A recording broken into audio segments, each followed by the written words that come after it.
Bonsoir à tous, bienvenue dans les locaux de Finance Innovation au Palais Brognard pour la conférence FinTech et Industrie du luxe, prise de conscience des enjeux éthiques. C'est une conférence qui est en partenariat avec Financia Business School, le master de finance islamique. Un petit mot avant de commencer pour présenter le pôle Finance Innovation. Bienvenue, installez-vous. Pour présenter le pôle Finance Innovation. Finance Innovation, c'est le cluster de la finance digitale et de la FinTech qui rassemble 600 membres, 400 FinTech, 120 grands groupes, banques, assurances, gestion d'actifs immobiliers, quelques corporates, des consultants, des investisseurs, une vingtaine d'académiques, dont Financia Business School, et 60 ETI, donc des FinTech qui ont grossi, qui sont devenus des licornes et qui ont levé des fonds. Donc bienvenue à tous, bienvenue aux personnes qui sont présentes physiquement au Palais Brognard, bienvenue aussi aux personnes qui sont en ligne. Entrez, n'hésitez pas, installez-vous. Bienvenue aux personnes qui sont en ligne. Alors, un petit mot sur cette conférence. L'année dernière, on avait fait une conférence sur tout ce qui était FinTech, diaspora, communauté, avec notre partenaire Financial Business School, le Master Finance Islamique. L'année prochaine, on vous prépare avec Kader, on en a déjà parlé, des choses aussi sympas. Cette année, on a voulu vous parler donc, de l'industrie du luxe, à la fois dans sa dimension verticale et dans sa dimension horizontale.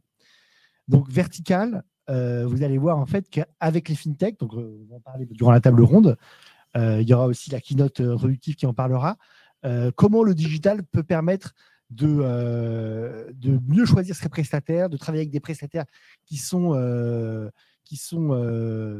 dirais, éthiques, donc là c'est très important, mais aussi de façon horizontale, comment l'industrie de luxe, et dans l'industrie du luxe, dans la finance, la banque privée, comment offrir des prestations réellement qui correspondent au segment de marché qu'est l'industrie du luxe dans la finance, la banque privée. Donc on va voir ces éléments donc à la fois de façon horizontale et de façon verticale. Je vais laisser Marjorie, qui a préparé la conférence, vous en dire plus. Et donc, il y aura donc Marjorie, ensuite la keynote, ensuite la table ronde. Et restez avec nous pour poser des questions aux speakers et aux participants de la table ronde. Donc, Marjorie, l'honneur. Merci beaucoup Maximilien. Donc, je souhaite tout d'abord vous remercier pour cet accueil et pour l'organisation de cette conférence qui se fait dans le cadre d'un partenariat entre la Financia Business School et son MBA, Finance Islamique, et Finance Innovation. Donc merci Maximilien, merci Kader Merbou, le directeur du MBA Finance Islamique. Juste 2 mots sur le MBA avant d'introduire le sujet. C'est une formation qui est unique en France. Donc c'est une formation spécialisée sur la finance islamique avec des formations très spéciales très poussé sur les aspects réglementaires, le droit, la finance, la structuration de produits financiers, les fintech, tout plein de sujets qui sont abordés par des professionnels du secteur qui ont travaillé dans l'industrie depuis 20-30 ans de manière globale autour du monde. Donc nous avons souhaité parler aujourd'hui de l'éthique. Pourquoi ? Parce que l'éthique, c'est une valeur qui nous est chère, étudiants du MBA Finance Islamique, car la finance islamique est une finance qui se veut juste, équitable et éthique, tout simplement. Nous avons souhaité également aborder le sujet de l'industrie du luxe. Car de prime abord, de par les valeurs d'exclusivité qu'il véhicule, le luxe nous paraît antinomique à ces valeurs éthiques. Donc, on se pose la question, est-ce que c'est effectivement le cas ? C'est un sujet donc, qui va être discuté sur l'introduction qui est proposée par Adrien. Donc aujourd'hui, ce qu'on vous propose au sein de cette conférence, c'est d'aborder, de naviguer les thèmes de l'éthique, de la fintech et du luxe à travers donc une introduction autour de la problématique. Le luxe haut de gamme et éthique sont-ils inconciliables ? Ensuite, la table ronde que nous vous proposons traitera donc de la problématique essentielle autour de l'émergence de l'éthique comme un des visages du luxe pour la performance économique et financière. La question qu'on se pose tout naturellement, c'est est-ce que ces 2 performances économiques et financières et extra-financières également, j'ai envie de dire, sont vraiment incompatibles. Donc, nous avons aujourd'hui autour de cette table ronde et en introduction donc Monsieur Adrien Durazini, Madame Nassera Bouaziz, Monsieur Didier Bouchard et Monsieur Guillaume Morelli. Nous allons donc passer à l'introduction avec Adrien. Merci Marjorie. Et en effet, les deux termes peuvent sembler assez antinomiques, luxe et éthique. Ce qui est assez intéressant, c'est quand on regarde l'origine des deux, comment les deux sont arrivés dans la cité, ils sont venus par le même vecteur, initialement, qui était le vecteur théologique, le vecteur religieux, puisque les religions ont tout de suite essayé d'organiser l'éthique, soit de façon coercitive, ça a été le cas dans le judaïsme, avec un certain nombre de règles, l'islam fera la même chose, ou bien à partir du gallicanisme, on va voir le christianisme sortir de la cité, pousser dehors de la cité, mais imposer son système de loi, avec notamment des concepts comme le péché qu'on va retrouver dans les notions d'intention, toute une série de règles pour permettre de vivre en société. Et c'est le même vecteur religieux qui va également être un vecteur sur les premiers éléments du luxe, si on parle du Moyen-Âge, à savoir tout ce qui est peinture, tout ce qui est art, et on va voir en réalité une réelle symbiose des deux. Donc en réalité, plus que quelque chose d'antinomique, ce sont des éléments qui ont vécu ensemble depuis des années et qui continuent à évoluer ensemble. L'évolution de l'éthique dans la cité, ensuite, avec l'émancipation de la cité et du religieux, a fait apparaître d'autres dimensions éthiques. D'autres dimensions éthiques qu'on va voir arriver avec la Révolution, la Troisième République, les prises de position, notamment dans l'entre-deux-guerres, où on va avoir déjà une prise par rapport à des notions de droits de l'homme, à des notions de respect de la personne prise comme un individu et non plus personne prise dans sa collectivité, ce qui était le cas du religieux.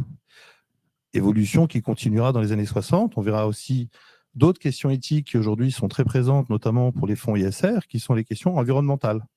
La partie environnementale de l'éthique est quelque chose d'assez récent, puisqu'on est à la fin des années 60, on va être dans tous les mouvements de contestation, de remise en question de modèles sociétaux. Et alors, on va revoir le luxe, puisque le capitalisme a le gros avantage d'intégrer les critiques pour les améliorer.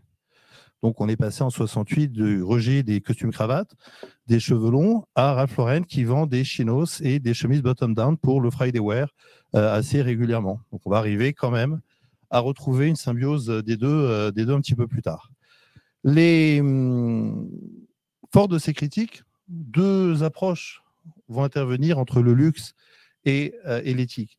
La première approche, c'est une approche, je dirais, volontariste de certaines marques, plus ou moins volontariste, et on va se rendre compte que certaines marques de luxe vont aller vers l'éthique, soit pour prononcer des valeurs. Vous regardez des gens comme Cucinelli, il insiste sur les valeurs éthiques par rapport à ses ouvriers, par rapport à son personnel.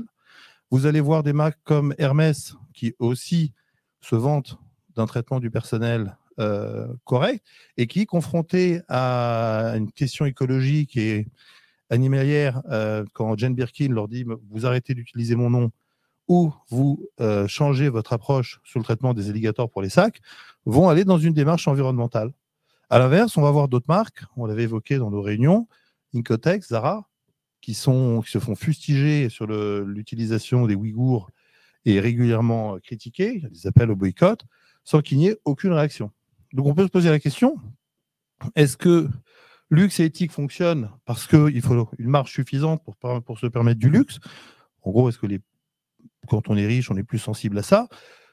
Je n'en suis pas persuadé, puisqu'on voit à l'inverse d'autres marques de luxe qui ont été très critiquées et qui n'ont absolument pas bougé. Que ce soit une marque comme Hugo Boss qui n'a jamais fait son mea culpa sur son origine de tailleur de la SS avec la main-d'œuvre des camps, ou que ce soit Panerai qui communique sur la virilité des nageurs de combat. La Dechimamas ont été des criminels de guerre de 43 à 45. Il n'y a pas vraiment une réaction de critique de la part ni des marques. Donc en réalité, on se rend compte que la seule motivation éthique ne suffit pas. Alors intervient le régulateur. Le régulateur va intervenir sur une série de normes, et là encore, sur des normes où certaines normes ISO, donc de pratique, ou bien des normes, par exemple, environnementales.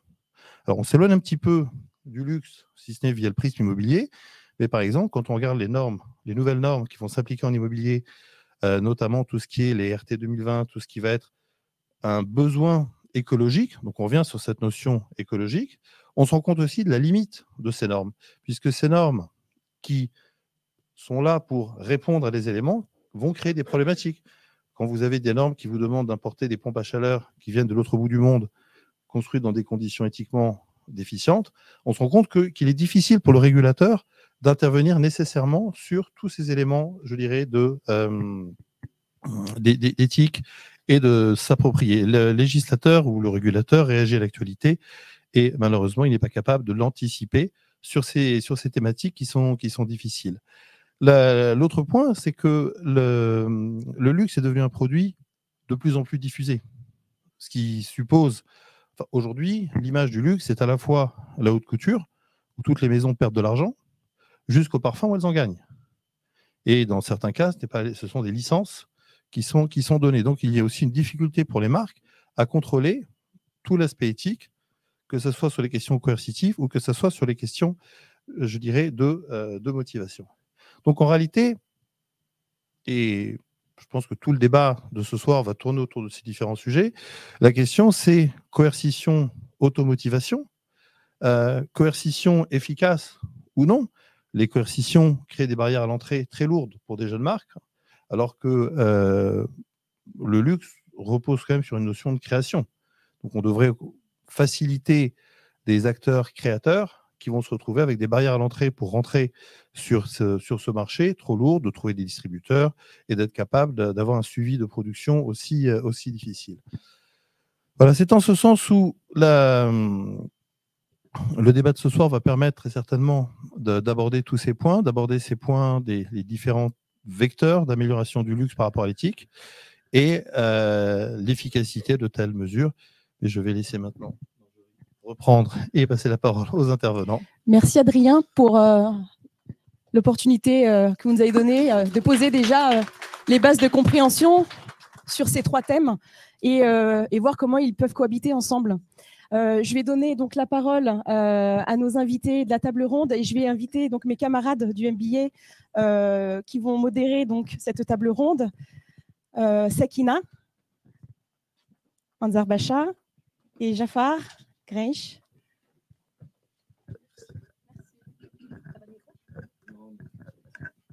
Il paraît que j'ai la voix qui porte. Merci. Merci beaucoup, Marjorie. Merci à Adrien pour son introduction. Donc, effectivement, on vient parler d'éthique, avec peut-être une approche du coup historique. Mais avant de démarrer, déjà que vous puissiez vous présenter et en un petit mot nous dire votre définition de l'éthique. Qu'est-ce que l'éthique avant de pouvoir introduire et continuer à avancer. Et du coup, je commence avec toi, Guillaume, et ensuite on aura Nacera et Didier pour terminer. Guillaume, nous dire un peu qui tu es et ta définition de l'éthique. Bonsoir à tous. Merci de me recevoir pour cette conférence et pour l'invitation. On m'entend bien? Ouais, c'est bon. Ok, parfait. Donc, je suis le fondateur d'Anoti. L'idée d'Anoti, elle parle d'un constat. C'est celui que 80% des risques sociaux et environnementaux des entreprises viennent de leur chaîne d'approvisionnement. Et ça, pour une simple et bonne raison, c'est que les entreprises produisent de moins en moins ce qu'elles vendent. On a surtout le cas en France, on parle souvent de réindustrialisation en ce moment. Il faut savoir que le budget achat moyen d'une entreprise, c'est à peu près 60% de son chiffre d'affaires. Et du coup, forcément, l'entreprise va avoir des fournisseurs, va externaliser les risques sociaux, environnementaux, de gouvernance, etc. auprès de son fournisseur. Mais le fournisseur a lui-même un fournisseur, qui a lui-même un fournisseur, qui a lui-même un fournisseur aux quatre coins du monde. Et on se retrouve avec une énorme panoplie de risques un peu partout, qui sont hyper diversifiés et donc qui sont compliqués à évaluer. Et derrière ça, donc, du coup, les régulateurs ont mis en place des lois qui imposent aux entreprises de prévenir ces risques-là. Et donc, chez Anoti, on digitalise ce qu'on appelle des due diligence fournisseurs pour essayer de prévenir 37 risques sociaux, environnementaux et de gouvernance. Et au niveau de ma définition de l'éthique, déjà, je dirais que ça dépend du contexte. En général, on est un peu donneur de leçons en Occident. C'est un peu insupportable d'ailleurs, mais c'est ma vision des choses. Mais l'éthique, je dirais que, en tout cas pour moi, ce qui me porte, c'est de respecter la planète, la dignité humaine. Voilà, c'est ce qui définirait ma position sur le sujet. Merci beaucoup, Guillaume. Nacera? Bonsoir à tous. M'entendez-vous? Parce que ce sujet me tient à cœur, si bien que j'ai mis le micro vraiment près de mon cœur. Est-ce que je suis suffisamment audible? Je vous remercie tout d'abord de l'accueil que vous me réservez sur ce sujet qui est éminemment pertinent, éminemment d'actualité, qui est celui de l'intersection, en effet, entre le luxe, la finance et l'éthique. Le premier propos, c'est celui d'envisager sa définition. Et peut-être que l'éthique est comme le bonheur ou comme le luxe. Plus nous tentons de le définir, et plus il nous échappe, et plus il nous semble disparaître. Il n'en demeure pas moins que lorsque l'on s'exerce à définir un mot, se pose le préambule de se dire d'où parlons-nous, d'où nous situons-nous pour envisager sa définition. Et peut-être que cette question préalable m'invite de ce fait à me présenter, puisque en me présentant, vous comprendrez la raison pour laquelle je définis le luxe dans cette orientation et cette direction. Je suis une équipe 3 en 1, dans le sens où j'ai occupé le poste d'avocat en droit international des affaires pendant près de 20 ans. Et ensuite, j'ai occupé les fonctions de direction de la compliance dans un environnement prudentiel extrêmement exigeant. Et aujourd'hui, j'écris et je déploie des politiques de responsabilité sociétale au niveau de la gouvernance dans l'industrie du luxe. Fort de ces 3 équipes, de ces 3 fonctions, je m'amuse à compléter quand je me présente à dire que je rêve en kabyle, mais je construis des concepts internationaux à des hauts standards mondiaux. Et que je m'identifie à la girafe, ceux qui me suivent sur LinkedIn le verront, tout simplement par hommage à Marshall Rosenberg, qui est le père de la communication non violente, le lien avec l'éthique, d'autre part pour sa vision de hauteur, et puis ses habiletés à vivre en groupe. Partant de ces postulats-là, essayons de définir ce qu'est l'éthique. Et pour ma part, je rejoins ce que vous venez de dire, c'est celui de la définition d'un ISO. Ma préférée, c'est ISO 26000. Et la RSE en soi et l'éthique, elle est particulièrement bien définie. Avec votre permission, je vais prendre le temps de lire cette définition. Allez-y, allez-y. Elle synthétise réellement l'esprit et le corps de cette matière. Elle nous dit qu'il s'agit de ceci, de la responsabilité d'une organisation vis-à-vis des impacts de ses décisions et activités sur la société et sur l'environnement. Elle se traduit par un comportement éthique et transparent, donc la notion d'authenticité, qui contribue au développement durable, y compris à la santé et au bien-être de la société. Elle prend en compte les attentes des parties prenantes.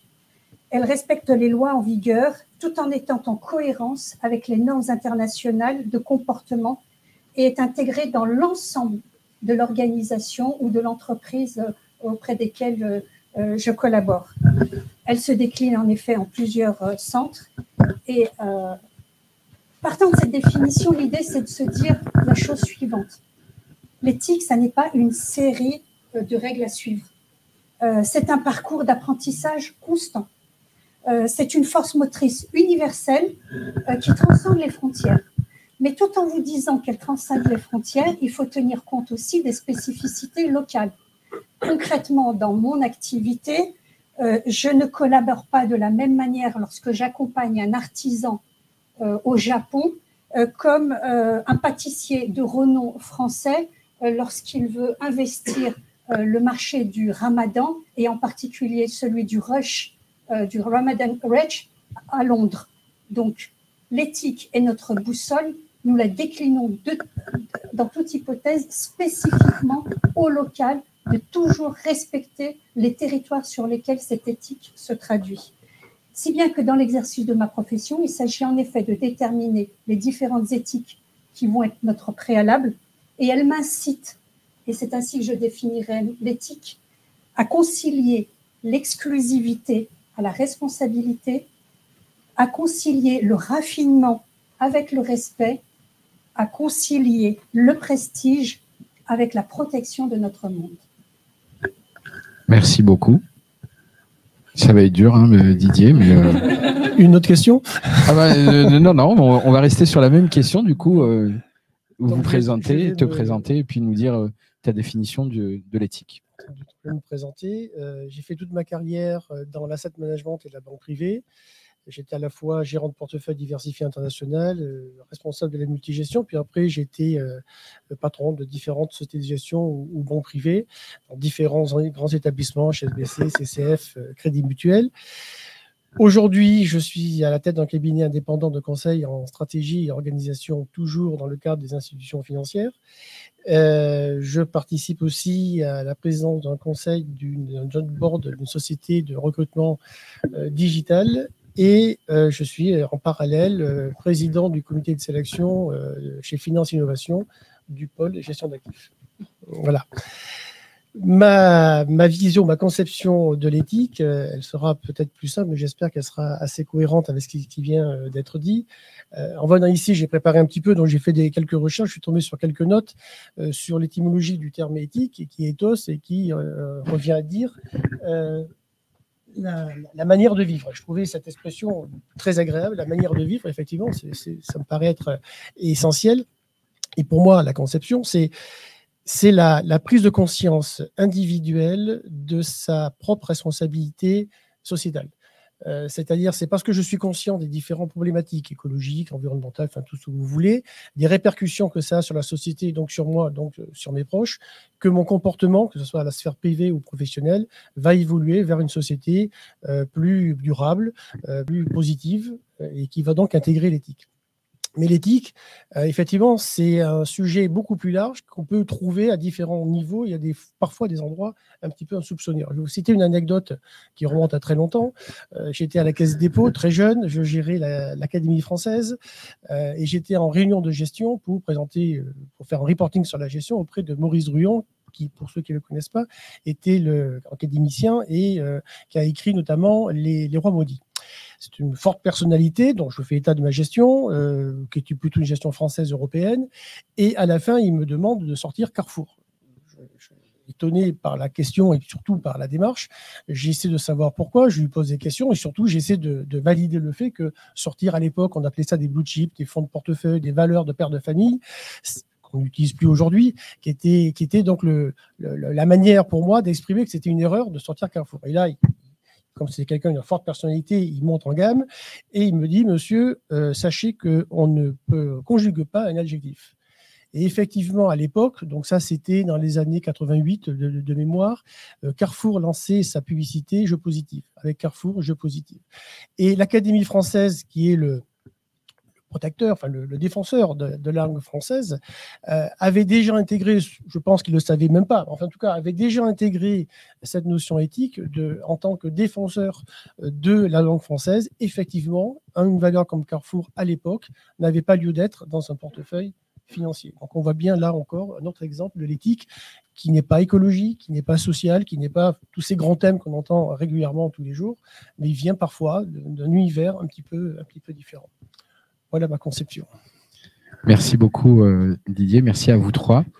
Du coup, je te laisse la parole Sakina pour prendre la suite. Merci Jafar, merci pour vos présentations ainsi que vos très belles définitions de l'éthique qui se rejoignent quelque part. Sans plus tarder, on va commencer par Nacera. Donc Nacera, vous avez accompagné un certain nombre de clients dans le secteur du luxe. L'éthique est-il devenu un enjeu crucial pour ces entités et si c'est le cas, pourquoi ?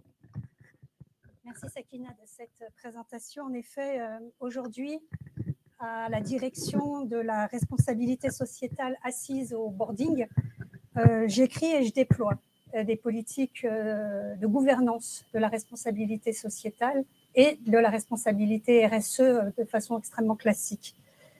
Aussi, votre question, Sakina, elle est finalement celle du why, la question centrale. Et notre why, il part d'un constat qui est une évidence pour chacun d'entre nous aujourd'hui, c'est que le monde est frappé de profonds bouleversements et façonne un nouveau paradigme. Deux orientations. Le premier, c'est la révolution sociale qui questionne la consommation, qui questionne la valeur des biens, et qui questionne le rapport aux marques. Le second volet, c'est celui d'une révolution environnementale qui exige de repenser notre impact à chacun, nos responsabilités respectives, individuelles et collectives, et de redéfinir de ce fait nos raisons d'être. Nous avons tous, et vous ne me contredirez certainement pas, à l'esprit et aux oreilles les mots comme réchauffement climatique, émissions de CO2, sécheresse, qui est vraiment d'actualité, qui l'est d'autant que j'ai été amenée à réfléchir pour une maison de luxe espagnole qui souffre véritablement de la sécheresse en Andalousie et dans quelle mesure les process RSE peuvent soutenir cette entreprise, certes, mais aussi la filière et les communautés locales. Les communautés locales qui vont beaucoup plus loin que le territoire de nos oliviers, qui touchent aussi les immigrés marocains que l'on fait venir pour travailler les terres, préparer la récolte de octobre-novembre prochain. Donc, c'est vous dire si ces sujets-là ont des manifestations et ont des traductions tangibles, réelles, concrètes, pour lesquelles nous sommes concernés. Partant de ce why, ma fonction, c'est d'écrire le how, le comment procède-t-on. Eh bien, nous procédons par réécrire un récit entre les marques, les personnes et notre planète. Et c'est ce que j'appelle, moi, le Luxury New Deal. Et le cœur de votre question, c'est l'enjeu crucial. Et vous avez raison de la poser, Sakina. C'est une excellente question parce que elle vient pointer du doigt que notre responsabilité sociétale, elle est la réponse à une situation conjoncturelle, celle que je viens de vous lister. Une conjonction qui vient se mettre aussi en résonance avec les consommateurs. Du client roi, nous sommes passés au client voix. Il s'exprime, il observe, il nous juge. Et sa voix porte. Nos paradigmes ont évolué. Précédemment, nous proposions un produit ou un service dans l'hôtellerie à un client. Aujourd'hui, nous fonctionnons en bottom-up. C'est lui qui nous dicte notre ligne de conduite, en lien notamment avec l'éthique. Il s'agit aussi de répondre à la fracture sociale et l'insolence du luxe qui se porte bien dans un contexte économique et politique mouvementé et dégradé. Et gérer l'image de son immoralité. C'est ce que évoquait il y a un instant mon confrère. Et donc, il s'agit aussi d'occuper le terrain. Quitte à être un leader économique, soyons aussi des leaders de pensée. Ayons l'initiative de mettre de la RSE en haut, au fronton de nos activités et ainsi devenir des exemples à suivre de surcroît au regard de la question de la responsabilité à l'ère des médias sociaux, de l'influence et de la visibilité.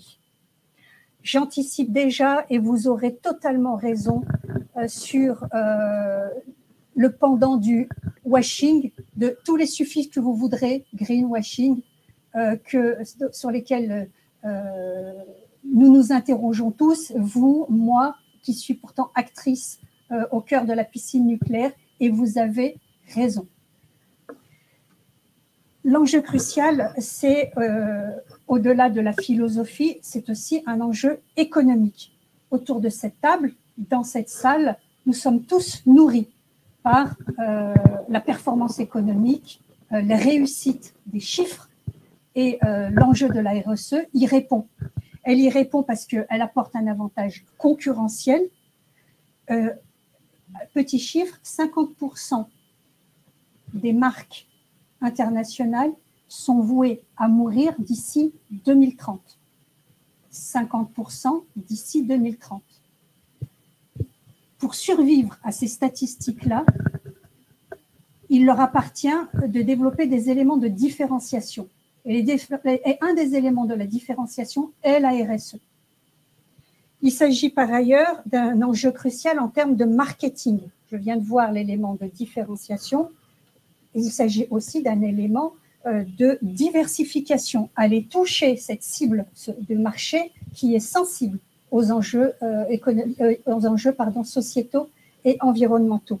Il s'agit par ailleurs, élément crucial, de répondre au risque de sa réputation avec l'exigence d'être cohérent. Il nous appartient d'être cohérent dans notre démarche sur l'ensemble de la chaîne de valeur, de la production de nos produits ou de nos services, en passant par la communication éthique et authentique, à l'expérience d'achat, qu'elle soit online ou offline. L'enjeu structurel de la RSE, elle encourage l'innovation. Imaginez qu'à l'instant où je vous parle, la plupart des grandes maisons de luxe ont des laboratoires avec une effervescence d'innovation formidable, soit en interne, soit en intégrant des startups, soit en externalisant. Et c'est ainsi que l'on développe des produits de régénération de l'agriculture, de la culture du coton, de l'usage des chutes, des matériaux éco-conçus, de la destruction des invendus ou même des diamants synthétiques.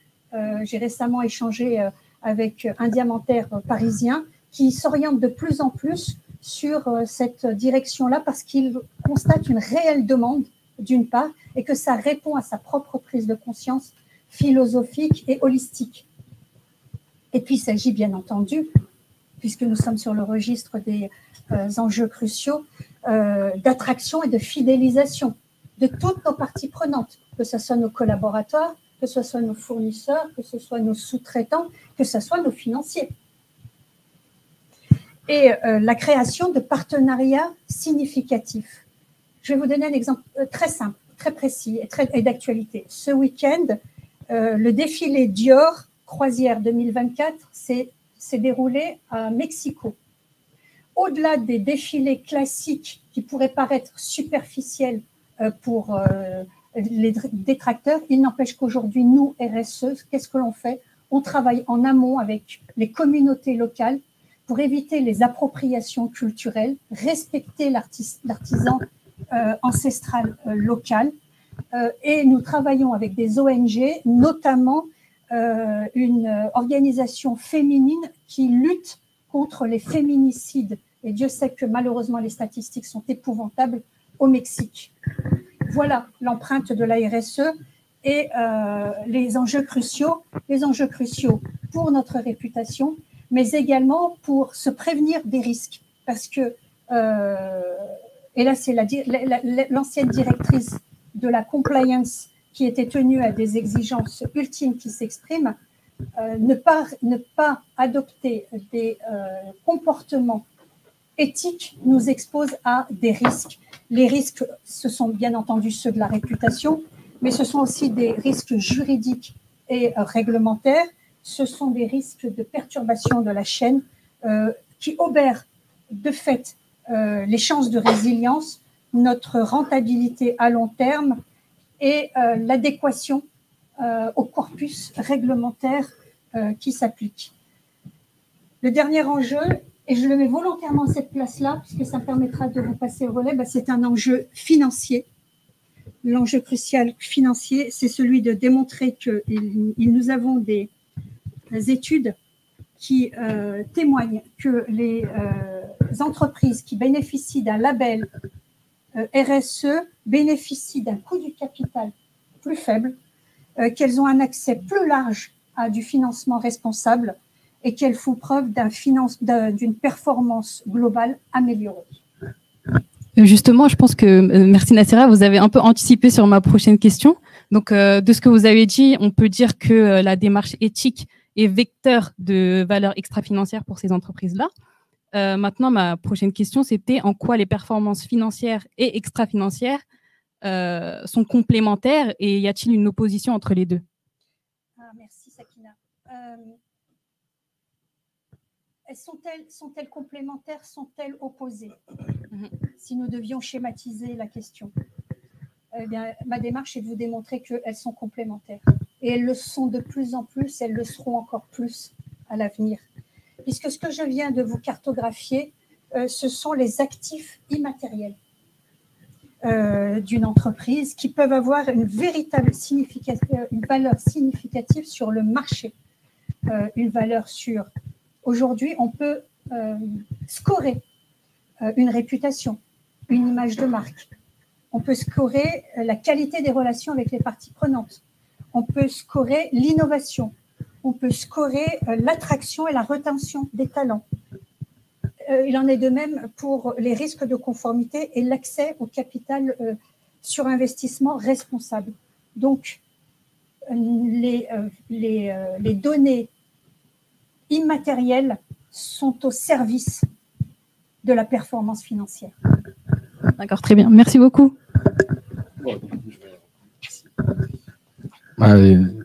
Je prends la balle au rebond et du coup, comme ça, Didier peut aussi rebondir. Justement, avec la réponse que vient de nous faire Nacera, toi qui as travaillé dans un autre secteur, notamment la banque privée, comment on peut proposer une offre adaptée par rapport à des exigences clients et en même temps répondre aux besoins de ces clients à la fois, et donc comment on concilie les deux? L'ISR, enfin les investissements ISR, donc qui intègrent les données extra-financières ESG, donc des sociétés, s'adressent à une clientèle qui, la plupart du temps, est une clientèle, on va dire, avertie, engagée, j'irais même jusqu'à dire militante par certains côtés.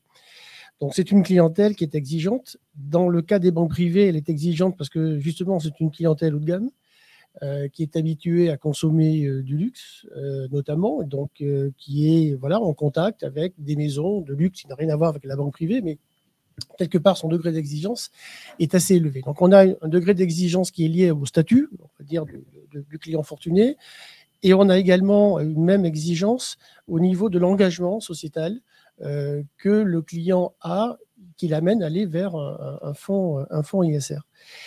Donc, pour répondre à cette demande, et on peut dire que c'est la même pour du mass affluent, mais effectivement, encore une fois, l'exigence est probablement beaucoup plus forte s'agissant d'un client fortuné, c'est la vérité, c'est-à-dire être capable de dire au client ce qu'on va faire et faire ce qu'on lui a dit. C'est un élément essentiel. Il ne peut pas y avoir de soupçon sur ce genre d'investissement. C'est quelque chose d'extrêmement important. Dans le greenwashing, est un problème. Et trop souvent, il y a encore des sujets qui tournent autour de ça et qui créent la confusion, à la fois, bien sûr, pour tel fonds qui est pris dans la NAS, mais c'est également vrai pour tous les fonds. En règle générale, s'il y a un soupçon sur cette partie éthique, c'est beaucoup d'intérêt qui va s'évanouir par rapport à cette clientèle. La deuxième chose, c'est la communication. C'est-à-dire que quand on fait de la gestion ISR, il est important de pouvoir communiquer sur cette dernière, sur la partie éthique. C'est de pouvoir éventuellement communiquer sur les interprétations que l'on peut avoir. Je prendrai Total qui est une partie pétrolière, donc c'est pas bien, c'est pas éthique par définition. Mais en même temps, elle investit dans des énergies renouvelables, donc ça, c'est beaucoup mieux. Doit-on pas mettre Total dans un portefeuille? On peut partir d'une interprétation et expliquer au client la raison qui nous amène à choisir Total ou pas, à un degré divers, dans un portefeuille. Il y a aussi l'adaptation. En France, on fait beaucoup de gestion ISR best in class. C'est-à-dire qu'en fait, on privilégie les valeurs dites éthiques qui respectent les critères ESG. Beaucoup moins d'ISR par exclusion.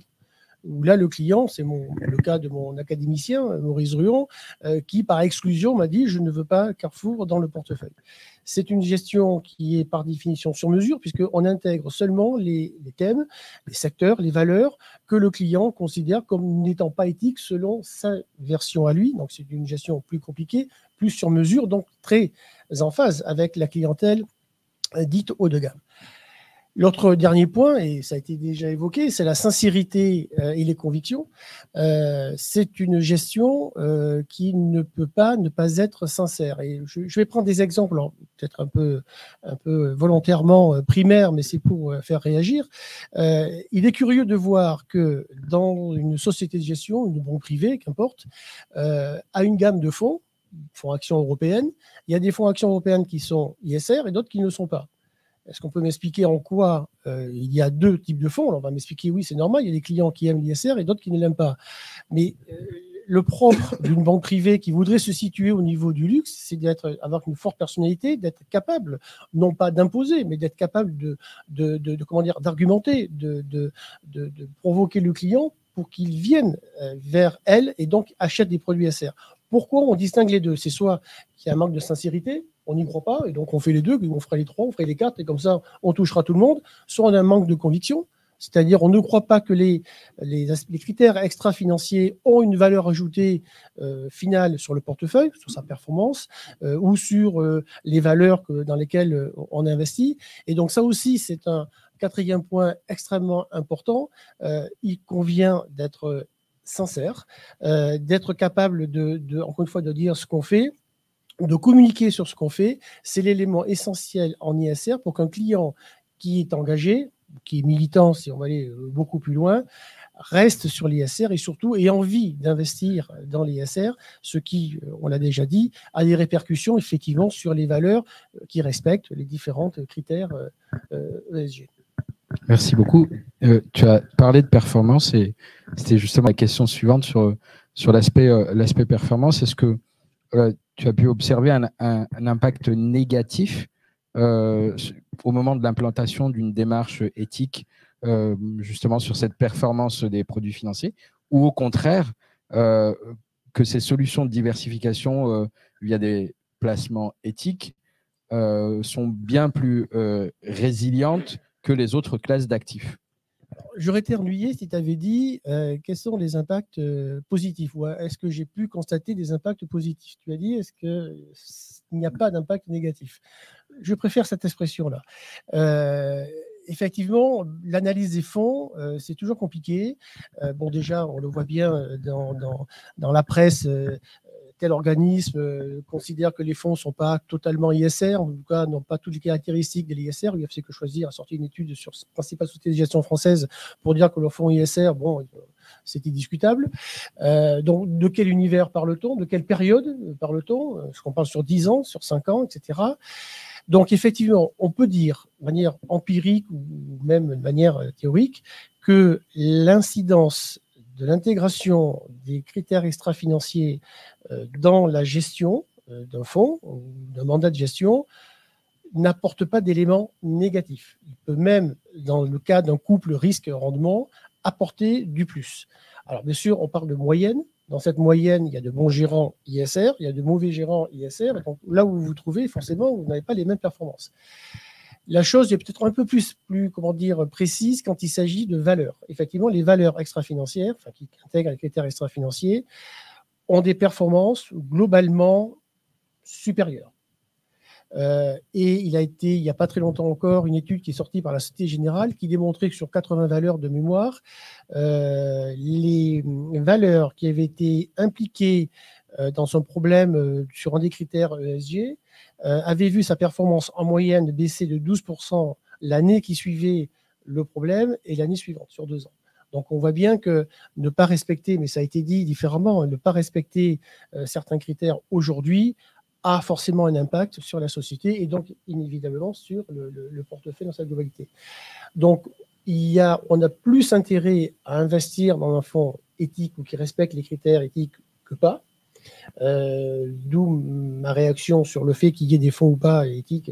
On a envie de dire il y a plutôt de bonnes raisons de les intégrer plutôt que de ne pas les intégrer. Donc, faisons-le. Après, selon ce qu'on regarde, la performance brute, les fonds ISR ont eu de bonnes performances sur les 10 dernières années, sauf qu'en 2022 et même début 2023, c'est moins vrai. La crise de l'Ukraine, les valeurs pétrolières qui remontent, les valeurs de l'armement qui remontent. Ce pas des valeurs que privilégie logiquement la gestion ISR. Donc forcément, les performances des fonds ISR est un peu plus basse que celles qui ne le sont pas. Mais qu'est-ce qu'un an et demi dans la vie d'une gestion, d'un fonds, et encore une fois vis-à-vis d'un client qui est intéressé et qui a pris en charge sa responsabilité sociétale d'aller dans les fonds, dans les valeurs qui résonnent par rapport à ses croyances. Mais du coup, peut-être plus de résilience, justement, plus de résilience dans ces investissements éthiques. Merci beaucoup, Didier. Je te repasse le micro. Vous voyez, c'est un petit jeu de... Merci Didier. Du coup, je vais m'adresser à Guillaume. Guillaume, est-ce que vous pouvez nous en dire plus sur justement le cheminement qui a conduit les entreprises à implémenter cette démarche éthique comme critère de choix d'investissement, d'achat ou de production? Alors, la démarche éthique, elle est pas toute jeune, hein, elle date d'il y a peut-être 10-15 ans. Néanmoins, jusqu'à aujourd'hui, c'était beaucoup de greenwashing. Je vous invite à faire un petit exercice, c'est d'aller sur LinkedIn et de regarder les personnes qui travaillent dans la direction RSE. Et il y en a franchement 50% qui sont des anciennes personnes qui travaillent à la communication. Je ne dis pas que ces personnes sont mal intentionnées, hein. Ce sont des personnes qui sont sûrement très très motivées par ce qu'elles font. Néanmoins, ça invite à se poser des questions. Moi, je pense que le vrai changement, il s'est fait par la régulation. Et ça s'est fait de manière un peu brutale. Historiquement, ça s'est plutôt fait par l'anticorruption. Il y en a peut-être qui connaissent la loi Sapin 2 dans la salle, c'est une loi anticorruption. Et grosso modo, il y avait une loi américaine qui s'appelait le FCPA, qui est l'équivalent de Sapin 2 en France. Et grosso modo, les Américains font la guerre par le droit, puisque leur droit est extraterritorial.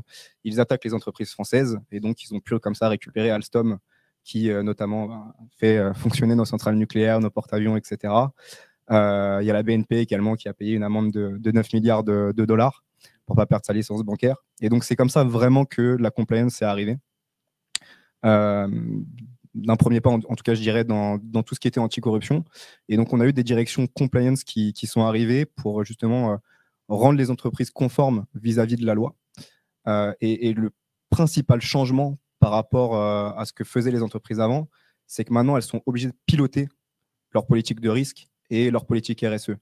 Il viendrait à l'idée de personne de piloter sa boîte sans chiffres, de tâtonner pour atteindre ses objectifs. Ce n'est pas possible. Il faut définir des objectifs et les piloter grâce à des chiffres. C'est la même chose quand on met en place une politique de risque ou une politique RSE. Il faut des chiffres, il faut des objectifs et il faut avoir des chiffres justement pour atteindre ces objectifs et mettre en place des mesures si jamais on n'atteint pas nos objectifs. Et donc, après, je dirais, la loi Sapin 2, il y a un gros sujet qui est venu, qui est le devoir de vigilance. Le devoir de vigilance, c'est ce que nous, on couvre principalement chez Anotti et qui oblige finalement les entreprises, donc principalement la direction de la conformité et la direction achat, à prévenir les risques sur leur chaîne d'approvisionnement. Dans le luxe, donc je disais tout à l'heure que d'une manière générale, en Europe, les directions achats, le budget des directions achats, c'était à peu près 60% du chiffre d'affaires d'une entreprise. Dans le luxe, on est à peu près à 30%. Donc, c'est bien moindre que ce qui se passe dans l'industrie de manière générale, mais ça s'explique par les niveaux de marge qui sont beaucoup plus élevés dans le luxe et les prix de vente qui sont beaucoup plus élevés. Donc, il y a quand même des risques sur les directions achats dans le luxe, d'autant plus que les maisons de luxe aujourd'hui ne peuvent plus brûler leurs invendus, donc elles sont de plus en plus en flux tendu, ce qui implique aussi pour les maisons de luxe d'avoir recours à de la sous-traitance pour être en capacité de répondre à la demande qui peut fluctuer. Donc, on a des risques sur cette chaîne d'approvisionnement. Le devoir de vigilance qui est rentré en vigueur et plein d'autres lois. On a les bilans extra-financiers. Tout à l'heure, Nassera parlait du fait de pouvoir concilier une mesure de la RSE et une mesure économique et financière de l'entreprise. Et on a ça en fait dans les bilans extra-financiers. On a ce qu'on appelle la double matérialité.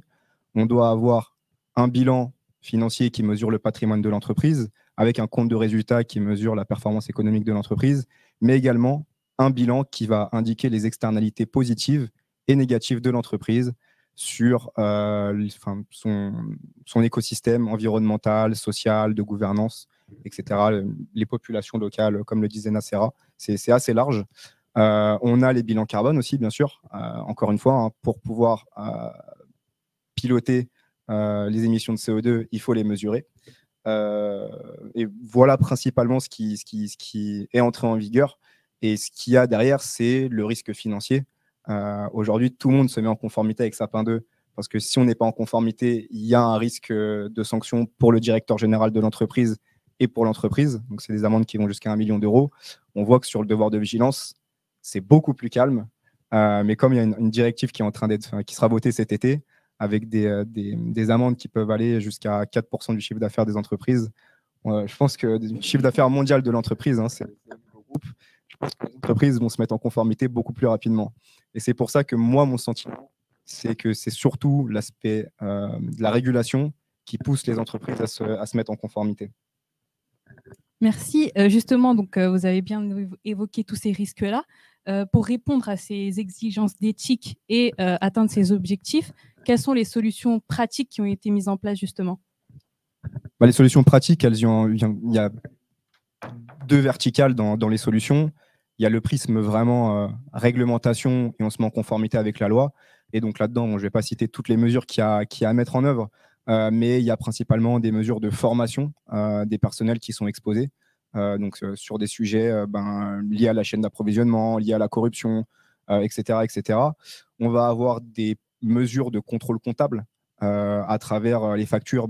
Souvent aujourd'hui, quand on fait des bilans carbone, on regarde les factures de l'entreprise et on rapproche la taxonomie de l'ADEME pour essayer d'estimer quel est le volume de CO2 qui a été émis par tel achat. Donc il y a des procédures de contrôle comptable. On va avoir, ce qui pour moi est primordial, c'est la cartographie des risques qui permet d'évaluer les risques en interne au sein de la société, mais aussi au sein de ses parties prenantes. Donc ça va être chez les clients, chez les prestataires, chez les fournisseurs, d'essayer de cartographier les risques. Et surtout, le but, c'est de scorer ces risques, donc avoir un niveau de risque brut. Et derrière, en fonction des mesures que l'entreprise va mettre en place, ce niveau de risque il va diminuer. Et déjà, ça permet en fait de prioriser les actions à mettre en œuvre. On a bien sûr ce qu'on fait chez Anotti, les évaluations des tiers, donc des fournisseurs, des clients, etc. Et des systèmes d'alerte. Aujourd'hui, dans plein de grandes entreprises, il y a une obligation de mettre en place des outils qui permettent de faire remonter des alertes, principalement en interne, mais certaines entreprises l'ouvrent à l'ensemble de leur écosystème, ce qui permet en fait à tout le monde de manière anonyme de faire remonter des risques auxquels ils auraient pu faire face, et ce qui permet aux entreprises d'enquêter sur ces risques. Et après, donc ça c'est vraiment l'aspect, je dirais, de la réglementation. Pour moi, il y a un autre aspect et qui entre vraiment en fait, qui s'aligne sur la problématique de cette conférence, c'est d'aller chercher de la performance économique. Il y a des solutions opérationnelles. Là, je vais parler vraiment du prisme achat parce que c'est celui que je connais le mieux. Les entreprises ont des fournisseurs, des dizaines de milliers de fournisseurs. On parlait de Total à 100 000 fournisseurs, Air Liquide à 70 000 fournisseurs. Les grandes maisons de luxe aussi ont des dizaines de milliers de fournisseurs. Plus on a de fournisseurs, plus on a de risques. Pourquoi? Parce qu'il y a un effet cascade. Moi, je vais avoir 10 000 fournisseurs, mais chacun de mes fournisseurs va lui-même avoir 3 ou 4 fournisseurs. Ce qui fait qu'au deuxième échelon, je vais avoir 40 000 fournisseurs si j'en ai 10 000. Et puis au troisième échelon, ça va encore se multiplier, etc., etc. Donc plus j'ai de fournisseurs, plus je vais avoir de fournisseurs indirects, et forcément mon risque augmente. Donc le but déjà, ça va être de réduire mon panel fournisseur. Et ça va réduire le risque, mais surtout ça apporte de la compétitivité économique à l'entreprise, parce qu'en réduisant le nombre de fournisseurs, j'attribue des plus gros volumes à mes fournisseurs, et donc forcément, je suis plus compétitif, je réduis mes coûts. Donc là, il y a un vrai volet sur lequel jouer pour réduire les coûts et réduire le risque. Et le second volet, je pense, qui est primordial, c'est de travailler sur la mise en concurrence des fournisseurs. Au-delà de réduire le nombre de fournisseurs, c'est de travailler sur la mise en concurrence. Ça permet déjà forcément de réduire la corruption, parce que forcément, on reçoit des devis, on les analyse, mais aussi, ça permet d'inclure des critères sociaux, environnementaux, de gouvernance dans les appels d'offres et de les analyser de manière quantitative ou qualitative. Tout n'est pas analysable de manière quantitative. Et donc, si on le fait assez tôt dans l'appel d'offres, parce que si on le fait à la fin, ça ne sert à rien. Une fois qu'on a déjà choisi le fournisseur, on peut mettre en place un plan d'action, c'est très beau, mais ça ne sert à rien. Si on le fait assez tôt, on choisira des fournisseurs qui sont vertueux, on réduit le risque de corruption, les risques sociaux, environnementaux, et surtout, forcément, on a choisi des fournisseurs qui sont performants d'un point de vue économique. Et ça, en fait, ça peut paraître surprenant, mais dans de très nombreuses grandes entreprises, ce n'est pas forcément toujours le cas, quoi. l'aspect économique est un peu laissé de côté. Et surtout, en fait, dans les maisons de luxe, la direction artistique a un très fort pouvoir. Et en général, les acheteurs ne servent pas à grand-chose. Je suis peut-être un peu provocant quand je dis qu'ils ne servent pas à grand-chose. J'étais moi-même acheteur, donc je n'ai pas envie de tirer sur la profession. Mais c'est des gens bien. Ils énervent tout le monde, mais c'est des gens bien. Mais ce que je veux dire par rapport à ça, c'est que les acheteurs, ils ont un rôle crucial à jouer. Même si la direction artistique a du pouvoir, les achats peuvent réduire les risques, peuvent trouver des solutions, et ça s'est illustré aussi pendant le Covid. Et il y a un dernier sujet, je pense, qui est important à prendre en compte et qui va vraiment faire changer les entreprises. C'est du fait du Covid, du dérèglement des chaînes d'approvisionnement mondiales. Aujourd'hui, tout le monde galère à s'approvisionner sur plein de matières premières, c'est un vrai sujet. Et les entreprises doivent prendre en compte aussi l'impact qu'elles ont sur la consommation de ressources. Pour vous donner un exemple très simple, c'est impossible que tout le monde roule en Tesla. Tout simplement, les batteries de Tesla sont trop grosses. Il n'y aurait pas assez de ressources minières pour fabriquer des Tesla pour tout le monde. Donc là, il y a un vrai sujet pour les entreprises, finalement, de ne pas détruire leur outil de production, de ne pas détruire les ressources qui leur permettent de produire et de commercialiser leurs solutions. Voilà, je pense que c'est principalement ces deux prismes-là, donc un prisme vraiment réglementaire et un prisme plutôt opérationnel qui permet de réduire les risques et de mettre en place une politique RSE. Merci beaucoup, Guillaume. Avant de laisser la main à Jafar, j'ai une question, je vais m'adresser à vous trois. Quelle est la contribution de la digitalisation, justement, pour répondre à ces problématiques-là, et d'un point de vue opérationnel et conceptuel?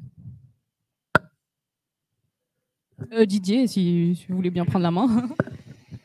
La digitalisation aujourd'hui, c'est un passage obligé de toute façon. On l'a bien vu avec le Covid, pour des raisons très simples. Rencontrer un client, aujourd'hui, on ne peut pas échapper notamment à la visioconférence, mais au-delà de ça, les outils, beaucoup d'éléments rentrent en ligne de compte pour aider, assister le gérant, l'analyste à faire ses études RSE, à faire sa gestion de portefeuille.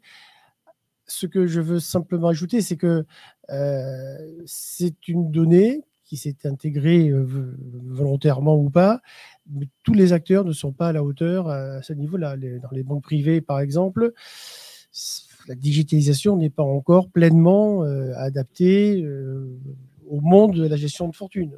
On reste encore dans une démarche relativement classique. Dans la gestion d'actifs, l'asset management, la gestion collective, la clientèle institutionnelle, effectivement, là, les outils sont beaucoup plus intégrés, les concepts sont beaucoup plus mûrs, matures, et donc, effectivement, là, il y a une véritable, je dirais, industrialisation au sens digitalisation des acteurs et de la manière d'appréhender leur activité. C'est beaucoup moins vrai, malheureusement, en banque privée, qui n'a pas, il me semble d'ailleurs comme le luxe, pas toujours totalement trouvé la place de la digitalisation dans sa démarche commerciale de son activité. Donc, il y a un gros travail à faire encore sur ce domaine-là. Beaucoup de travail. Très bien. Il y a les moyens. Très bien. Merci. Nassera? Alors, je vais vous répondre en vous apportant deux exemples concrets du sujet de la digitalisation dans l'univers du luxe.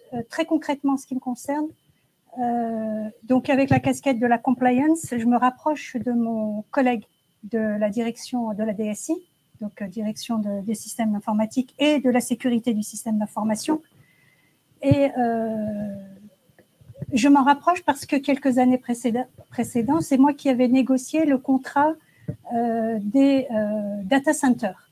C'est-à-dire que nous avons un data center interne à la compagnie, nous le répliquons ici dans la région parisienne et seconde sécurité en Irlande. À l'époque, l'Irlande, parce que le RGPD de l'époque était beaucoup plus agréable à supporter que ce qu'il est devenu. Ça n'est plus le cas lorsqu'on voit l'amende que vient de supporter Meta avec 1,2 milliard $, justement situé sur l'Irlande, les lignes sont en train de changer. Il n'en demeure pas moins qu'aujourd'hui, lorsqu'on s'aperçoit que ces data centers qui produisent des niveaux de chaleur tels qu'ils impactent l'écosystème local, qu'ils impactent les populations locales, nous invitent à imposer une révision contractuelle, certes, ça c'est dans mon périmètre, une révision compliance également, mais surtout RSE pour tenir compte de cet écosystème-là.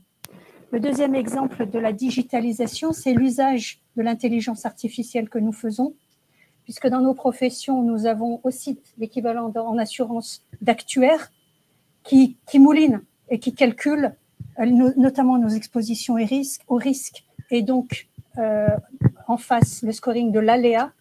Et bien aujourd'hui, grâce à l'intelligence artificielle, tout ce travail de produire de la data et d'extraire de bonnes informations nées de cette data est le bénéfice de l'usage de la digitalisation. Merci Nacera. Guillaume? Ouais, je suis assez d'accord avec ce que Nacera vient de dire. La digitalisation, elle est indispensable. Déjà d'une part, parce que je pense que la RSE aujourd'hui, c'est plus un centre de coût que de profit pour les entreprises. Et donc forcément, il y a une performance économique à aller chercher dans les process pour mettre en place ces politiques de RSE et de maîtrise des risques.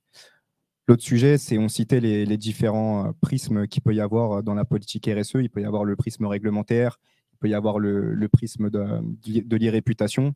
Pour faire de la réputation de l'entreprise, on va aller regarder ce qui se passe sur Twitter, sur Facebook, sur TikTok, sur le web d'une manière générale. Et ça, aujourd'hui, c'est compliqué de le faire. Donc, on peut avoir des personnes qui vont faire de la veille et dont c'est le métier. Mais le problème, c'est qu'elles ne peuvent pas forcément faire ça toutes seules. Donc, forcément, il faut digitaliser ces procédures-là. Et d'un point de vue plutôt réglementaire, il faut savoir que toutes les 7 minutes dans le monde, il y a une nouvelle loi qui vient réguler l'activité des entreprises. Donc forcément, il faut rester au fait de l'actualité juridique. Et donc, de la même manière, il faut pouvoir veiller ce qui se passe d'un point de vue législatif. Forcément aussi, pendant la durée de vie de l'entreprise change, elle s'agrandit, elle rétrécit, elle va sur de nouveaux marchés. Et donc forcément, son exposition au risque change d'un point de vue juridique. Et donc là-dessus, pareil, il faut des outils pour pouvoir monitorer tout ça. Donc je pense que d'une manière générale, la digitalisation est nécessaire et indispensable. Merci Guillaume, merci à vous tous. Je laisse la main à mon cher camarade. Merci beaucoup Sakina. Du coup, on est un peu en avance, donc on va essayer de faire ça en quiz. Je plaisante. On va essayer de conclure cette table ronde avec peut-être une dernière question. Si vous pouvez un petit peu illustrer à travers des exemples ou des observations qu'on peut avoir, ce qu'on s'est dit un peu ce soir, nous illustrer, voilà, ce que je sais pas, moi, je sais que tout à l'heure, on avait parlé de Ouïghour avec Adrien, on l'avait évoqué en travail de préparation, donc peut-être à travers cet exemple-là, ou bien d'autres exemples que vous avez pu vivre, vous, dans vos différentes expériences professionnelles et personnelles. Voilà la question. Et on va changer parce que Didier démarre toujours. Et on commence par Guillaume. Avec plaisir. Moi, je veux bien parler du sujet Ouïghour. Ce n'est pas un cas sur lequel on a travaillé forcément avec une entreprise, mais c'est un sujet que j'ai pas mal étudié à titre personnel. Il y a un vrai sujet en fait, dans le secteur du textile d'une manière générale, je dirais, sur les Ouïghours, puisque la Chine est un des plus gros producteurs de coton au monde. Le sujet aujourd'hui, en fait, c'est qu'aucune marque ne peut garantir que son coton n'est pas issu de la production ouïghour, tout simplement parce que le coton, en général, il est blanchi au sens blanchiment d'argent. Donc, il est mélangé à d'autres cotons, en général au Bangladesh. Et donc, en fait, il est impossible pour des entreprises aujourd'hui de garantir que leur coton n'est pas issu de l'esclavage ouïghour.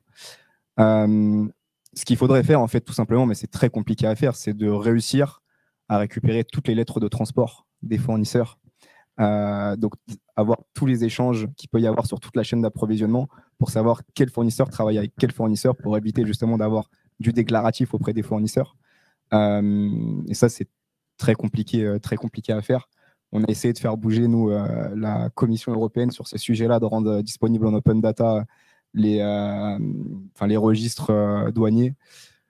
Franchement, ça n'arrivera pas tout de suite. Donc là-dessus, c'est un peu complexe. Et il faut savoir aussi, là, je vais sortir du cadre du luxe, mais tout à l'heure, on parlait d'Inditex, qui est la maison mère de Zara. Zara, ce qu'ils ont fait tout simplement, quand il y a le scandale qui est sorti, c'était des chercheurs allemands de base qui ont un peu révélé ce qui se passait dans les camps ouïghours. Quand le scandale est sorti, Ce qu'a fait Zara, tout simplement, c'est qu'ils ont supprimé leur charte anti-travail forcé de leur site internet. À l'inverse d'H&M qui a décidé d'arrêter de travailler avec ses fournisseurs là-bas, ce qui s'est passé, c'est que Zara n'a pas perdu de chiffre d'affaires en Europe. Par contre, H&M a perdu du chiffre d'affaires en Chine. Et à l'inverse, Zara a gagné, je crois, quelque chose comme 10% de chiffre d'affaires. Et donc, il y a un vrai sujet en fait, économique. Et le sujet derrière, c'est le consommateur aussi, toujours. On dit que le consommateur peut faire changer les marques. On voit que parfois, en tout cas pour l'habillement, ce n'est pas toujours le cas, quoi. On a peut-être des idées, du coup, potentiellement développer la blockchain et du NFT dans les chaînes. Honnêtement, la blockchain, je ne sais pas si ça aura un impact énorme pour certifier tout ça. On parlait des diamants tout à l'heure. Il y a eu énormément de tentatives pour marquer les diamants dans une blockchain, les tracer, etc. L'impact, il n'est pas phénoménal. Il n'y a pas de, il y a rien de miraculeux. Et d'une manière générale, une blockchain, si elle est privée, finalement, la confiance qui lui est accordée, c'est celle des acteurs qui sont dans la blockchain privée. Quelle est la différence avec un logiciel propriétaire? Il n'y a pas de différence finalement. Donc, voilà, le système de la blockchain, c'est franchement très complexe à comprendre pour des non-initiés. Et du coup, c'est effectivement un buzzword. Mais derrière, est-ce que ça apporte vraiment un gain en termes de risque, en termes de politique RSE? À titre personnel, j'en suis pas sûr. Merci Guillaume. Nacera? Alors, peut-être pas un exemple concret, mais Une observation. réponse de tendresse. Dans l'industrie du luxe, nous externalisons beaucoup. Et nous faisons appel à des métiers d'art à travers notamment la France et l'Italie. Et j'ai une tendresse infinie pour tous ces artisans qui sont très souvent des héritiers eux-mêmes d'une tradition séculaire. Et l'industrie du luxe fait appel à ces compétences-là, à cette authenticité, à cette histoire. Et malheureusement, ces artisans souffrent d'un déficit de visibilité, puisque dans les clauses contractuelles, il y a celle de la confidentialité. Et c'est d'autant plus vrai dans l'horlogerie, lorsque l'on sait que toutes les grandes maisons de l'horlogerie suisse font travailler la Franche-Comté, et la plupart des artisans de ce territoire-là ont pour instruction, avec des dommages et intérêts de condamnation, si toutefois ils venaient à divulguer qu'ils sont en réalité la tête pensante et les petites mains magistrales qui fabriquent ces montres suisses. Eh bien, petite victoire et donc tendresse, c'est celle d'avoir fait monter, alors au niveau de la gouvernance de ma responsabilité sociétale et de la prise en considération des parties prenantes, une chose qui paraît toute simple, mais qui en soi a un impact considérable, c'est vraiment l'effet papillon, c'est celui de payer les factures à réception, de cesser des délais en moyenne à 90 jours, 120 jours de paiement d'une facture lorsque l'on sait que la trésorerie à l'échelle de ces sous-traitants, c'est l'oxygène de la maison. Eh bien, le jour où au conseil d'administration, tous, d'un seul homme, lèvent la main pour accepter le principe qu'on paye à réception des factures après la levée des réserves, on reste exigeant, les factures, eh bien, croyez-moi que c'est aussi pour ça que j'adore ce métier. Merci Nacera pour ce moment de tendresse. Pour finir, Didier. Bon, écoutez, je vais vous citer une anecdote un peu comique, quoiqu'en finance, il n'y a pas grand-chose de comique. Il y a quelques années, j'étais à la tête de la Banque Fédérale Finance du côté à l'ouest de la France. Et cette banque avait beaucoup de congrégations religieuses, puisque la Bretagne était assez chargée de congrégations religieuses. J'avais un relationship manager qui avait en charge ce type de clientèle, parce qu'il en épousait la philosophie, ne serait-ce que ça, et qui n'arrivait pas à vendre les fonds ISR que nous avions. Et donc un jour, je lui dis, écoute, je vais t'accompagner pour voir une congrégation et voir concrètement quelles sont les raisons qui éventuellement bloquent sur l'ISR, puisque en termes d'ISR, d'éthique, une congrégation, c'est censé, certes, c'était pas forcément catholique au sens du terme, mais bon, les valeurs quand même qui émergeaient étaient quand même des valeurs qu'ils pouvaient partager. La congrégation en question, c'était une congrégation de sœurs, donc on fait le reporting de gestion, et je reprends la parole en disant, ma sœur, est-ce que je peux vous présenter le concept ISR, etc., éthique, que nous commercialisons au sein de la banque, bien évidemment. Donc je fais mon laïus, je présente autant que faire se peut, le mieux possible, toutes les qualités, tout l'intérêt qu'il pouvait y avoir à investir dans un fonds ISR. Les sœurs, la mère supérieure m'écoute gentiment, me remercie. Et ce à quoi je ne m'attendais alors absolument pas de la part d'une congrégation et d'une mère supérieure, c'est pas mais vous avez dit telle chose sur tel élément éthique, etc. Pourquoi? Non, c'était bon, ok, tout ça, j'entends, mais c'est quoi la performance? C'est-à-dire que on a abouti à une chose très terre-à-terre, très rationnelle. Ok, l'éthique, c'est sympa, tout ça, j'aime beaucoup, mais combien ça rapporte? Et ce que je veux simplement dire en conclusion là-dessus, c'est que on pourrait critiquer la sœur en disant pas très en phase avec ce qu'elle est censée représenter. Mais enfin, il faut bien comprendre qu'un client qui place de l'argent, c'est pas que du surplus, c'est parfois un capital qui lui permet de vivre ou préparer sa vie future, sa retraite, etc. Donc, c'est un élément important. La congrégation en question, elle avait ses nonnes à faire manger, à nourrir, enfin bref, à faire vivre, le clocher de l'église éventuellement à réparer. Et donc, l'argent était un élément important. Et donc, sauf à lui assurer que l'éthique n'allait pas impacter négativement sa performance, l'éthique va prendre un certain temps avant d'intégrer les demandes communes de la part des clients investisseurs. Merci beaucoup pour cette anecdote. Du coup, nous, on rend l'antenne avec Sakina, même si ce n'est pas une antenne, et on redonne la parole à Marjorie. Merci beaucoup pour cette première table ronde, et je pense qu'on passe à une autre phase. Merci Jafar, merci Sakina. Alors, je vous garde auprès de nous pour passer à la conclusion de cette conférence. Et j'invite donc mes autres camarades du MBA, Taco Fofana et Xavier Mayer, qui vont du coup animer la partie conclusive.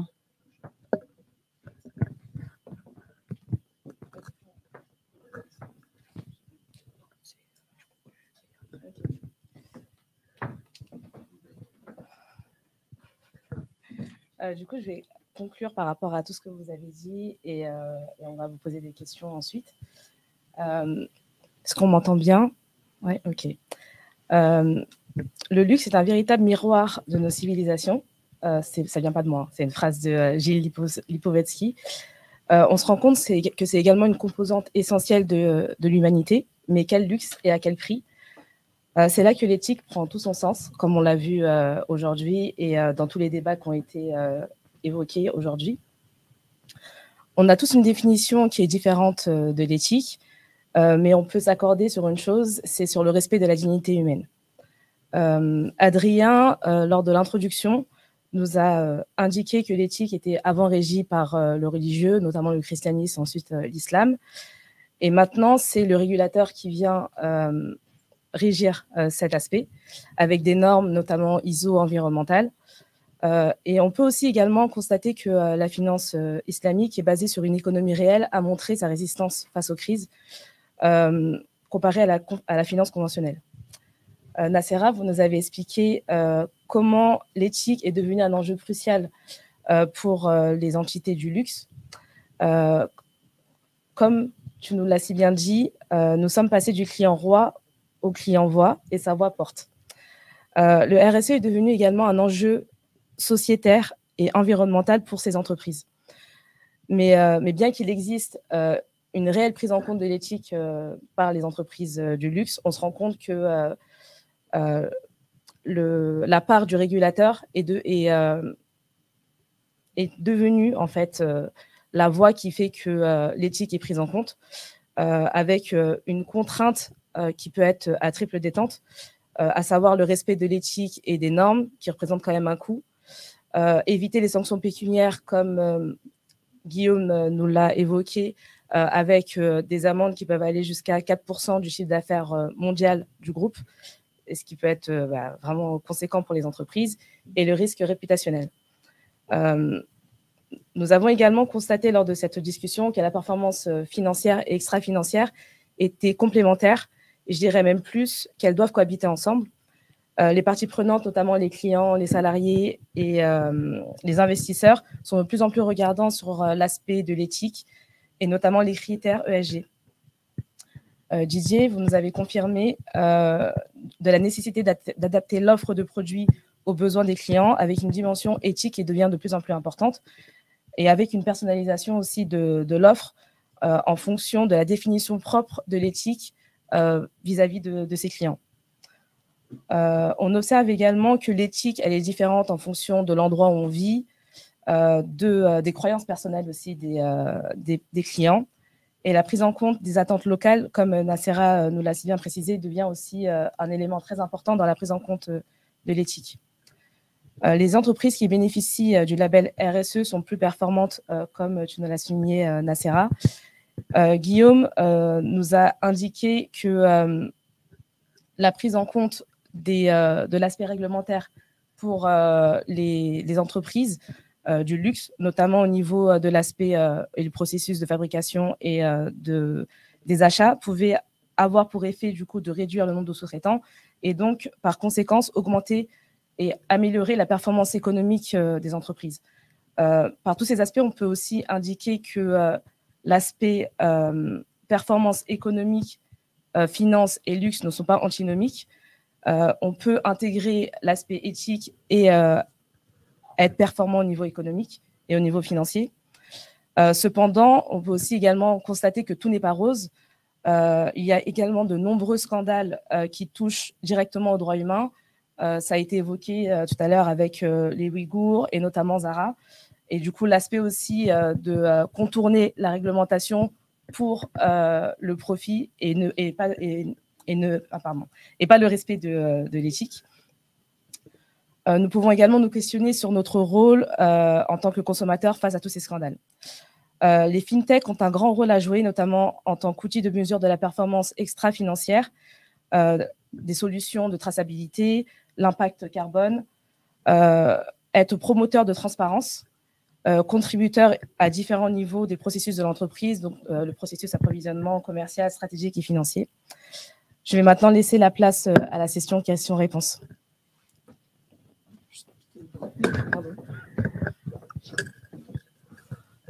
Donc, avant de vous laisser la parole à vous, je vais poser une dernière question à nos trois intervenants pour se projeter un peu sur l'industrie du luxe et l'éthique. Quelle politique stratégique devrait adopter le luxe pour avoir plus d'éthique? Donc, je vous laisse la parole. C'est notre dernière question. C'est une vaste question.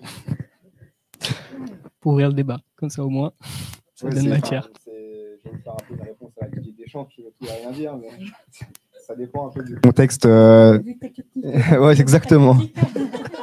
Ça dépend du contexte dans lequel démarre l'entreprise. Enfin, est-ce qu'elle en est au tout début? Est-ce qu'elle est déjà avancée sur le sujet? C'est un peu compliqué de donner une réponse un peu généraliste. Par contre, il y a un élément qui est important dans la question, c'est le point de vue, l'aspect stratégique. La démarche, elle doit venir d'en haut.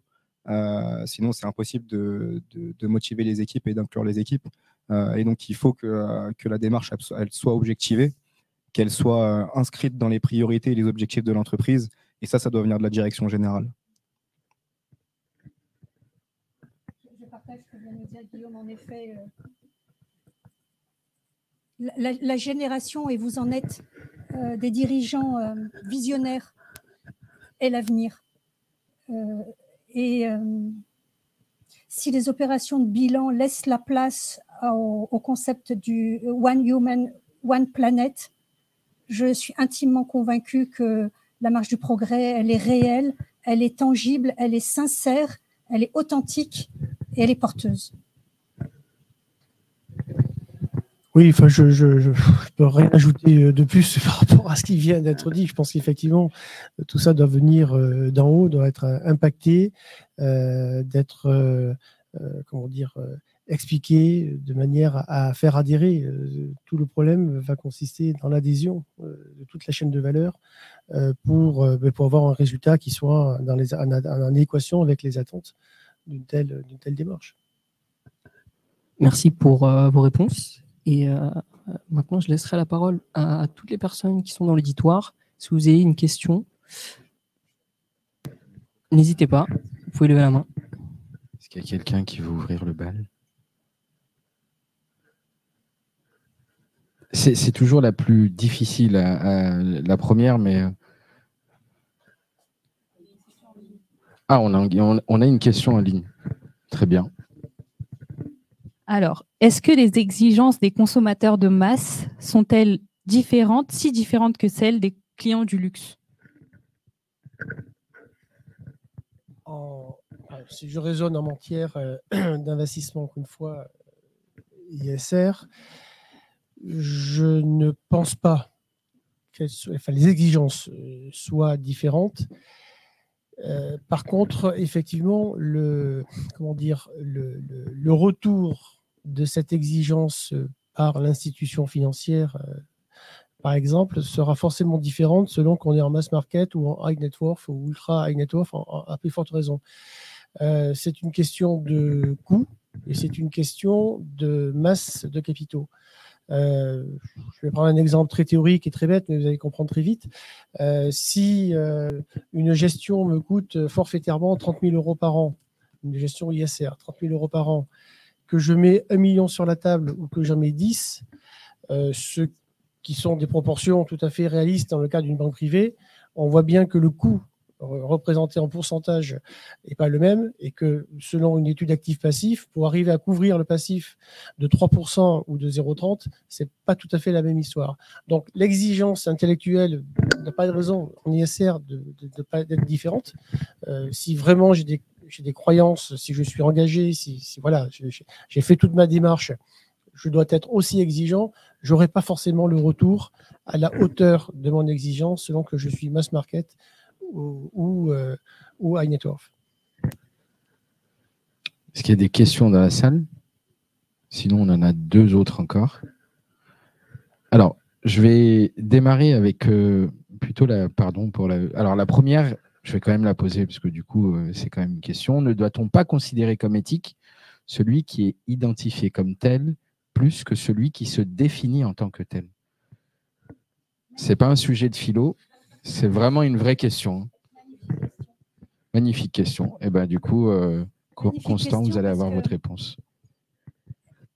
Elle vient toucher du doigt 2 choses. La première, c'est se proclame-t-on éthique ou incarne-t-on l'éthique? La seconde, c'est qu'est-ce que le luxe? Est-ce le luxe des objets, des services, ou est-ce le luxe des valeurs? Merci. Ouais, du coup, la réponse est autant philosophique que la question. Merci, merci Nacera. Mais du coup, ça méritait vraiment des applaudissements. Seconde question, et celle-ci, elle est intéressante, mais comme la première, pardon, je ne voulais pas dire que l'autre n'était pas intéressante. Comment réguler l'industrie du luxe, n'est-ce pas une atteinte à la liberté d'entreprendre et donc ensuite, et la création intellectuelle, point d'interrogation. Juridiquement, est-ce qu'on peut ou est-ce qu'on doit contraindre les opérateurs du marché à adopter une démarche éthique? Pardon, je commence à être vieux, du coup, je n'arrivais plus à lire. Vous voulez que je la répète, la question? Ça va faire très télé-réalité. Hein. Guillaume, je t'en prie. En fait, tout simplement, c'est déjà régulé. D'une manière générale, c'est déjà régulé, il y a de plus en plus de régulation. Et après, au niveau de l'entrave à la liberté d'entreprendre, j'ai envie de citer le droit du travail en France, qui est gros comme ça. Est-ce que c'est une liberté ça entrave la liberté d'entreprendre aujourd'hui? Je ne suis pas sûr. Ça définit juste un cadre pour protéger les droits des travailleurs. Et ça, c'est de l'éthique. Pour autant, ça n'entrave pas la liberté d'entreprendre. Il y a un cadre réglementaire et il faut le prendre en considération en fait, dans son activité économique, tout simplement. Et est-ce que ça peut entraver la création intellectuelle derrière ce cadre? Je ne pense pas. Justement, c'est ce que disait tout à l'heure Nacera, ça oblige à trouver des alternatives, à créer des choses nouvelles, à faire de la recherche et développement, à travailler sur des nouvelles matières, des nouveaux procédés de fabrication. Donc, je pense que bien au contraire, en fait, ça permet de sortir de sa zone de confort et de développer de nouvelles choses. Merci Guillaume. Et peut-être pour continuer sur le juridique, donc la dernière qui était juridiquement, est-ce qu'on peut ou voire même doit contraindre les opérateurs du marché donc du luxe à adopter une démarche éthique? Et donc ça veut dire de continuer à créer d'autres. Donc j'essaye de traduire et j'espère ne pas pervertir la question, mais est-ce qu'on doit rajouter encore des couches de régulation pour contraindre les opérateurs du marché à adopter une démarche plus éthique et encore plus d'éthique sur ce marché-là? Ma réponse, elle fera la passerelle avec ce que Guillaume vient de dire. Et peut-être le micro, ça sera encore mieux. Ma réponse est une passerelle avec ce que vient de nous dire Guillaume. L'essence de la liberté existe par les limites, d'une part. Et d'autre part, je ne crois pas à l'inflation législative ou réglementaire lorsqu'elle devient un corset. Si elle contribue à réguler les relations humaines, la protection d'autrui, qu'elle devient une raison d'être et une raison de faire respectueuse, elle a son sens. Si en revanche, elle muselle l'innovation, la créativité, l'imagination dont l'homme a le talent, me semble-t-il, les dérives sont très vite atteintes et elles deviennent des contraintes qui en effet inhibent et la création et la croissance. Je veux bien rebondir également là-dessus. Je ne vais pas parler trop longtemps, sinon je vais vous ennuyer au bout d'un moment. Mais moi, ce que je voulais dire, c'est que je pense que d'un point de vue de la réglementation, le champ est déjà bien couvert. Maintenant, le sujet, c'est quelles entreprises sont assujetties finalement à cette réglementation. Aujourd'hui, c'est beaucoup de grandes entreprises. Et finalement, en fait, je dirais le poumon économique, ce n'est pas que les grandes entreprises. C'est les ETI, c'est les PME, c'est les TPE, notamment en France, ce qui est moins le cas dans d'autres pays. Et finalement, en fait, il faut que tout le monde prenne sa part sur ce sujet-là.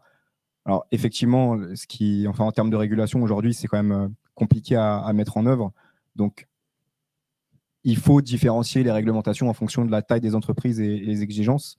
Mais c'est important que aussi demain, les PME soient responsables parce que c'est là qu'il y a le plus de valeur ajoutée en France aujourd'hui. C'est dans les PME, c'est dans les ETI, ce n'est pas dans les grandes entreprises. Donc, il faut que tout le monde prenne sa part.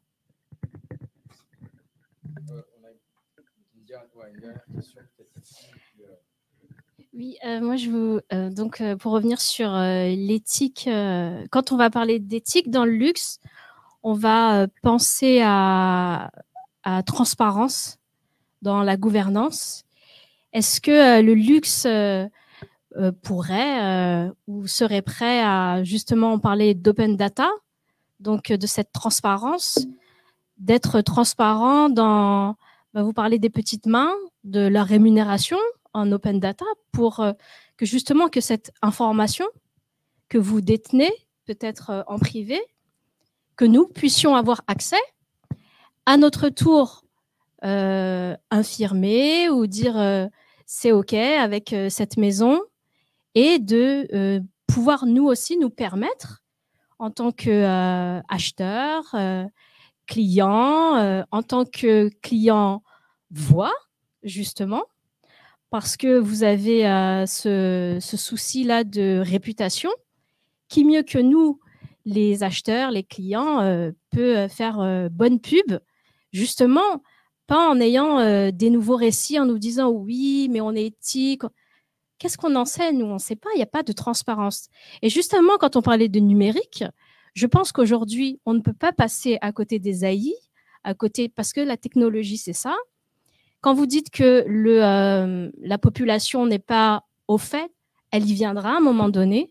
Et j'ai l'impression que cette information-là qui serait à portée de tous, et bien finalement, pourrait vous donner une belle réputation et nous rassurer, nous, le client que nous sommes, rassurer de savoir que justement, ces petites mains existent et qu'elles ne sont pas contraintes au silence parce qu'elles ont besoin de dire « oui, nous existons, c'est grâce à nous que le luxe fait fortune. Pourquoi est-ce qu'il y a autant de marge ?» Et certainement, et je sais que beaucoup de petites mains sont très, très fières de faire partie de ces grandes maisons, qu'elles n'ont aucun intérêt à aller voir ailleurs et peut-être elles sont très contentes d'avoir cette exclusivité-là. Mais nous aussi, en tant que clients, en tant que client voix, on a aussi envie de porter ce patrimoine français et de dire, bah oui, c'est à nous d'avoir cette souveraineté là-dessus et de dire oui, nous voulons valoriser le luxe parce que le luxe, c'est notre patrimoine. Donc, j'aimerais vous inviter à mettre toutes ces données, ces datas en open source pour que nous puissions aussi regarder avec vous, avec toute la bienveillance et toute la tendresse que vous nous avez apportée. C'est une belle invitation, hein, du coup. Alors, j'ai l'impression que c'était une question un peu conclusive qui était peut-être même plus une remarque et quelque chose, une invitation même. Mais Nacera… Notre industrie a besoin de ce type de voix. On a besoin d'être à l'écoute des leaders d'opinion. On a besoin de contre-pouvoir. Donc, ne cessez pas. Vous êtes la jeunesse qui peut se le permettre et c'est à nous d'être à la portée de votre parole. On a encore une dernière intervention. Et après, c'est la dernière vraiment. Et après, c'est conclusif. Bonsoir. Merci pour les informations partagées et cette belle représentation que vous faites. Ma question, elle porte aussi sur l'éthique. J'aimerais savoir dans quelle mesure l'économie solidaire dont on a besoin aujourd'hui, le luxe compte s'en emparer et compte faire profiter un peu justement les petites PME, les hockey associatifs, tout ce travail-là de travail de réinsertion des gens qui vivent aujourd'hui une grande précarité, notamment en France. Et comment justement l'industrie du luxe, il peut se saisir un peu de ça pour non seulement se redorer quelque part le blason et en même temps faire profiter ces gens dans la partie prenante d'un renouveau du développement économique qui à mon sens, il donnerait du sens aux deux. Voilà, je vous remercie pour la réponse en avance.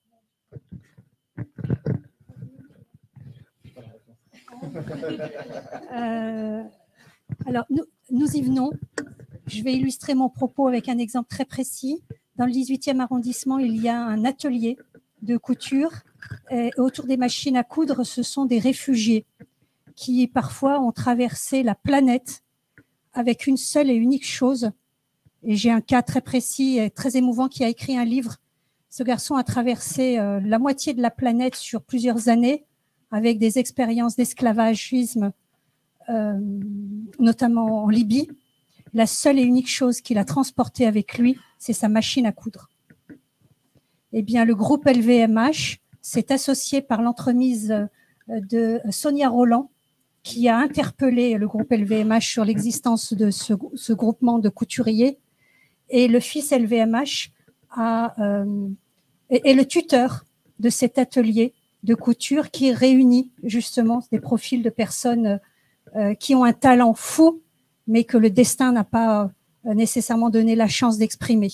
Donc nous y venons, nous irons encore plus et rendez-nous comptables de ce type d'action parce que, pour rejoindre ce que vous veniez de dire à l'instant, c'est aussi votre regard qui sont nos juges et bien meilleur que les sanctions des 4% du chiffre d'affaires hors taxe. Merci beaucoup. Alors, je souhaiterais remercier chaleureusement nos invités, Didier, Nacera, Guillaume, nos étudiants du MBA Finance Islamique.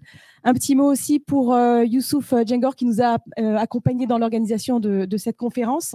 J'espère que vous avez passé un bon moment comme nous. Nous avons passé également un bon moment. On a creusé le sujet vraiment de manière très profonde et c'était très intéressant. Ça amène à réfléchir un petit peu sur notre mode de consommation, sur notre mode de fonctionnement, notre mode de pensée et peut-être aussi notre mode de, la manière avec laquelle nous allons travailler dès à présent. Donc, je vous souhaite à tous une très bonne soirée et à bientôt. Merci beaucoup.